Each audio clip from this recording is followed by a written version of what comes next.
Viewers, நான் உங்கள் ஐஸ்வர்யா தியாகராஜன் பேசுகிறேன். இந்த வீடியோவில் நம்ம எதை பற்றி பார்க்க போகிறோன்னா, மஞ்சள் வந்து எப்படி நிலத்தில் வந்து அறுவடை வந்து பண்ண போகிறோம் தான் நம்ம பார்க்க போகிறோம்.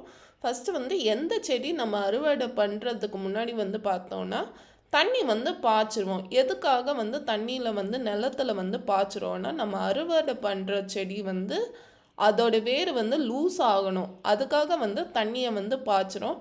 அந்த சாயில் வந்து தண்ணி வந்து அப்சார்ப் பண்ணிட்ட பிறகு வந்து பார்த்திங்கன்னா, நம்ம எந்த செடி வந்து அறுவடை பண்ணுறோமோ அந்த செடி சுற்றிலும் வந்து தேவையில்லாத கிளைகள் வந்து வளர்ந்துருக்கும். அந்த கிளைகள் வந்து ஃபஸ்ட்டு வந்து ரிமூவ் பண்ணிடுங்க. ரிமூவ் பண்ணிவிட்டு வந்து பார்த்திங்கன்னா, தொட்டிலையும் சரி நிலத்துலேயும் சரி நம்ம மஞ்சள் வந்து அறுவடை வந்து பண்ணும்போது காலடி கேப் விட்டு வந்து நம்ம மஞ்சளை வந்து அறுவடை பண்ணணும். எதுக்கு வந்து காலடி கேப் விட்டு வந்து நம்ம மஞ்சள் வந்து தோண்டணும் வந்து சொல்கிறேன்னா, அந்த மஞ்சள் வந்து நம்ம காலடி கேப்பு வந்து நம்ம அந்த கொல்லூர் வச்சு வந்து குத்துறோம். குத்தும் போது வந்து பார்த்திங்கன்னா, அந்த மஞ்சளோட டியூப் வந்து எந்த வித டேமேஜும் ஆகாமல் அந்த மஞ்சள் வந்து மண்ணை விட்டு நம்ம வந்து ரிமூவ் பண்ணிடலாம் ஈஸியாக. அந்த மஞ்சள் வந்து மண்ணிலேருந்து எடுக்கும்போது மஞ்சள் வந்து மண்ணோடு வந்து ஒட்டியிருக்கும். அந்த மண்ணை வந்து ரிமூவ் பண்ணுறது வந்து கஷ்டம். அதனால் வந்து பார்த்திங்கன்னா ஃபோர்ஸான வாட்டர் வந்து அது மேலே வந்து அடித்தோன்னா மேக்ஸிமம் அளவு அந்த மண் வந்து ரிமூவ் ஆகிடும். பக்கெட்டில் வந்து தண்ணி வந்து பிடிச்சி வச்சுக்கோங்க. ஏன்னா வந்து அந்த மஞ்சள் கிழங்கு வந்து நம்ம அந்த தண்ணியில் தான் வந்து ஊற வைக்க போகிறோம். 10 நிமிஷம் அந்த மஞ்சள் கிழங்கு வந்து தண்ணியிலே வந்து ஊறட்டும். ஊறின பிறகு வந்து பார்த்திங்கன்னா, அந்த மஞ்சள் கிழங்கு வந்து நல்லா அலசுங்க. அலசோன்னா பார்த்திங்கன்னா, அந்த மஞ்சளோட கேப்பில் கண்டிப்பாக வந்து மண் ஒட்டியிருக்கும். அதனால் வந்து பார்த்திங்கன்னா, மஞ்சளை வந்து உடைங்க. உடைக்கும் போது அந்த கேப்பில் வந்து மண் வந்து இருக்கும்ல, அது வந்து ரிமூவ் ஆகிடும் ஈஸியாக. மஞ்சளோட ரூட்டு வந்து பார்த்திங்கன்னா எண்டில் வந்து குண்டாக இருக்குதா, அந்த ரூட்டு வந்து பேர் வந்து பார்த்திங்கன்னா டியூபரஸ் ரூட்டு வந்து சொல்லுவாங்க. இது வந்து ஒரு வேஸ்டான பாட்டு தான்.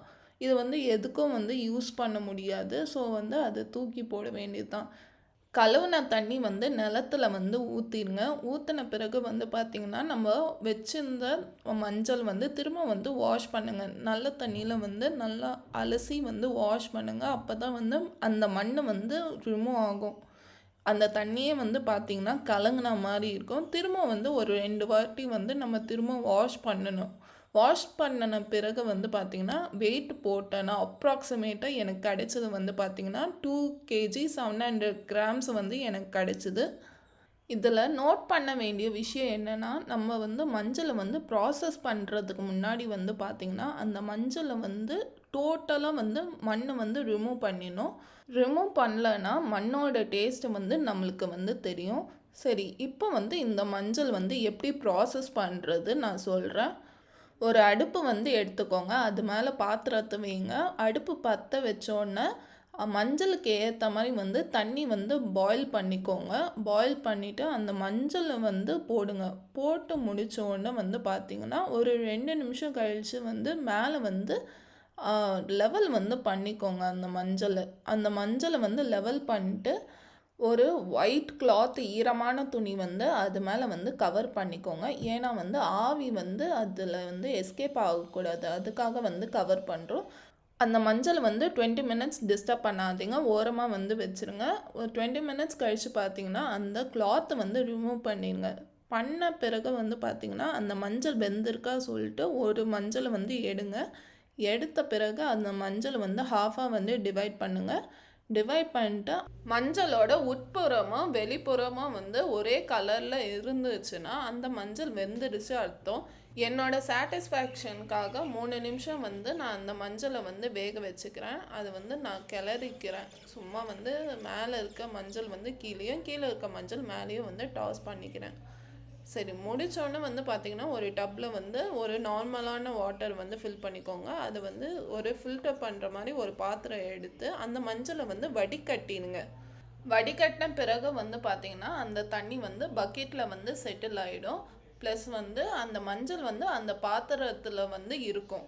மஞ்சள் தண்ணி வடிகட்டும் போது நம்மளோட கை வந்து ஆவி வந்து நல்லா வந்து படும். அதனால் வந்து பார்த்து அந்த மஞ்சளை வந்து வடிகட்டிக்கோங்க. அந்த மஞ்சளோட தண்ணி வந்து செடிக்கு வந்து நம்ம யூஸ் பண்ணிடலாம். இப்போ நீங்கள் பார்க்குறீங்க அந்த மஞ்சளோட கிழங்கு வந்து இப்போ கூட வந்து நம்ம ஆவியோடு வந்து பறந்துனுக்கு. சரி, இந்த மஞ்சள் கிழங்கு வந்து கூல் ஆகிட்டு அது வந்து மிக்ஸி போட்டு நம்ம இப்போ வந்து கிரைண்ட் பண்ணிடலாம். அந்த மஞ்சள் கிழங்கு வந்து அந்த மிக்சியில் வந்து ஃபில் பண்ணும்போது 3/4 லெவலில் வந்து ஃபில் பண்ணுங்கள். உங்களால் முடிஞ்ச வரைக்கும் வந்து எந்த அளவுக்கு வந்து பீஸ் ஆக்க முடியுதோ அந்த அளவுக்கு பீஸ் ஆக்கிக்கோங்க. ஆக்கி முடிச்சுட்டு வந்து பார்த்திங்கன்னா அதில் வந்து அரைப்படாத வந்து லார்ஜ் பீஸு வந்து இருக்கும், பெரிய பெரிய பீஸெல்லாம் இருக்கும். அதெல்லாம் தனித்தனியாக வந்து பிரித்து வச்சுக்கலாம்.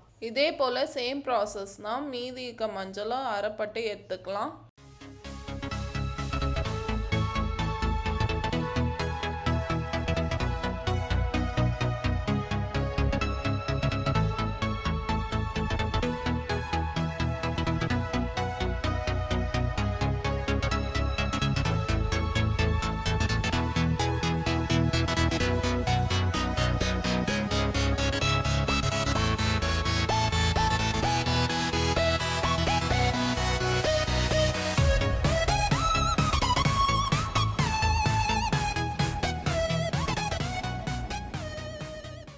அந்த அரைச்ச மஞ்சள் துண்டு வந்து ஒரு பாத்திரத்தை வந்து கொட்டி வச்சுருங்க.